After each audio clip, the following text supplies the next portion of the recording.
Hello everyone, and welcome to this IELTS video on listening. Today we'll be speaking about the IELTS listening exam and specifically about maps.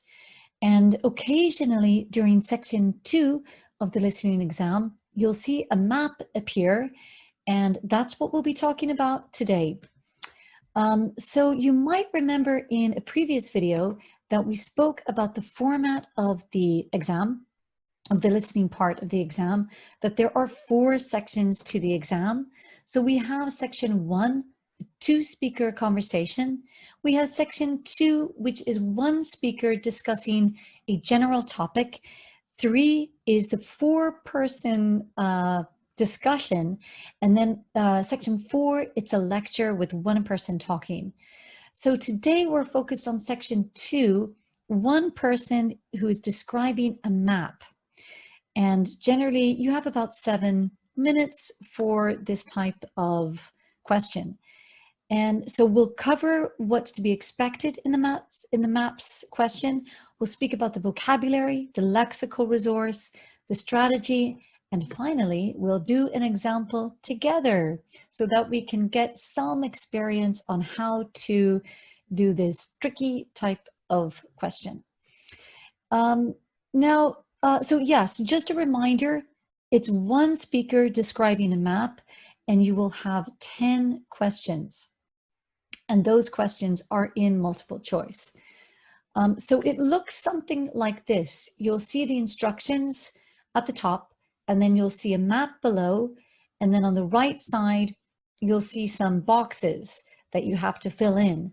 So here you have section 2, questions 1 to 5. And then, of course, you'll have questions 6 to 10 later. Label the plan below. Match the correct answer from the box on the right with the letters on the map. So if you look at the map, you'll see A, B, and C boxes are missing. And on the right, you'll see that you have to fill in words in A, B, and C. So in the computerized version of the test, this will, you'll be able to drag and drop. And of course, in the paper-based test, you'll have a pen and you just write in the answers with your pen. But I think most of you will be doing, of course, the computerized test, right? So some of the very useful language for maps. Let's take a look at the expressions. Go straight, turn left, take a right, take a left, opposite, beside. So those are very typical. Of course, also prepositions for place, for direction. You'll see those come up a lot too. So another interesting and useful point is that at the beginning of your audio, listen for where the speaker is. The speaker will tell you at the beginning of the audio where he or she is in relation to the map.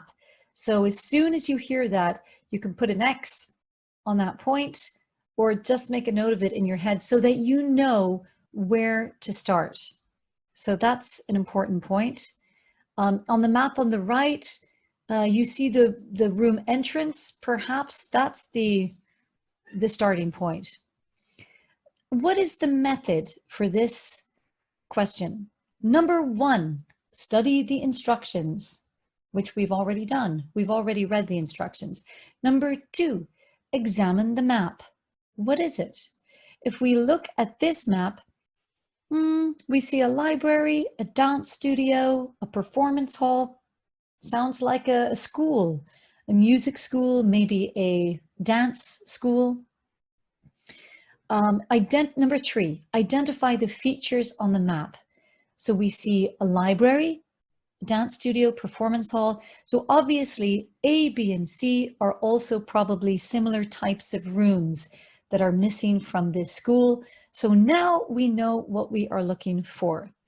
Number 4, understand the position, location, or direction of the rooms in relation to the map. So if you look at number A, we see it is in the top left corner of the map or the northwest of the map. B is on the right-hand side opposite the dance studio. And number C is on the left, straight ahead of the entrance.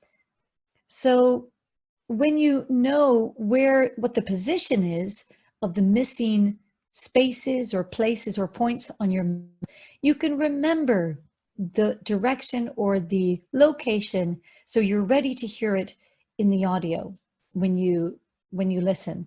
So maybe the best thing we can do right now is actually just listen to the audio, and as you listen, try to find the answers for A, B, and C. Okay, so here we go.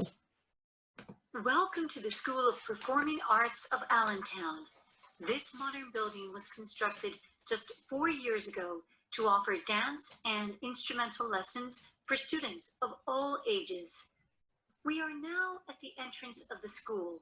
All new students must register at reception every morning before entering class. You can see the reception straight ahead of you, directly in front of the entrance of the school. Our performances take place every month in the performance hall. In this space, our students get to show off their hard work and talents during shows for both teachers and parents. At the end of each year, we have a great annual performance, which involves all performers, including the dancers.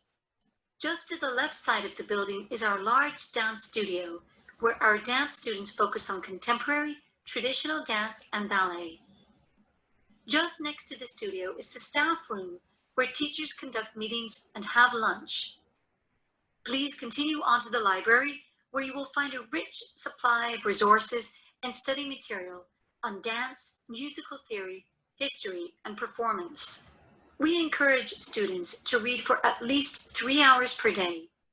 Just next to the library, opposite the dance studio, is the music room, where students receive private and group tuition from their professors. I hope you enjoyed this little tour of our school and that the students will enjoy their year at the School of Performing Arts in Allentown. Okay, great. So how did you get on? Did you catch the location of A, B, and C? Now we know that A is opposite the dance studio. We hear that. I hope that you heard it. And we heard that C was straight ahead of the main entrance here. So, and B is next to the dance studio. Now, don't worry if you didn't catch it. Just go back, play it again, and play it twice, play it 3 times, play it as many times as you need in order to capture those details. And that's what practice is all about. Sometimes you have to just keep practicing over and over again until you get the answer. A was actually called the music room, B was the staff room, and C is the reception. So those are the answers. And just to recap our technique that we've covered today, after reading the instructions, study the map to understand the different spaces and directions. Identify and highlight the spaces that you have to find. And finally, remember that the spaces may not always occur in the order that you see. So A, B, and C on the map may not appear in the same order as you listen in the audio. But again, location, location, location. If you remember the position of the spaces, this will really help you. So everyone, good luck in IELTS listening, and especially in maths. I hope that you do great. Thanks for watching. Bye.